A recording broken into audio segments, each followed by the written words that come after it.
యోబుకు అర్థమైపోయిందంటే దేవుడు నా లోపాల గురించి ఆలోచిస్తున్నాడని, అట్టి అభిప్రాయం ఉందని నాకు అర్థమైపోయింది నాయన.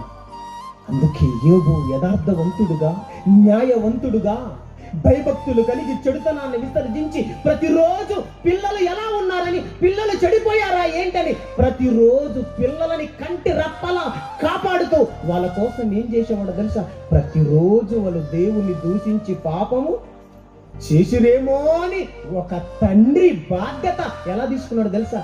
బలులు అర్పిస్తున్నాడండి. ప్రతిరోజు ప్రతి ఉదయమున బలి అర్పిస్తున్నాడు పిల్లల కోసం. దేవుని పిల్లలరా, మన లోపాలు, మనమే గనక సరి అయిన ప్రవర్తన ఉండకపోతే, మనలో లోపాలు ఉంటే, మన ప్రవర్తనలో లోపాలు ఉంటే, పిల్లలని పెంచుటలో లోపాలు ఉంటే దేవుడు మనోవేదనకి గురైపోతాడు. ఆయన హృదయం బరువెక్కిపోతుంది, నొచ్చుకుంటాడండి.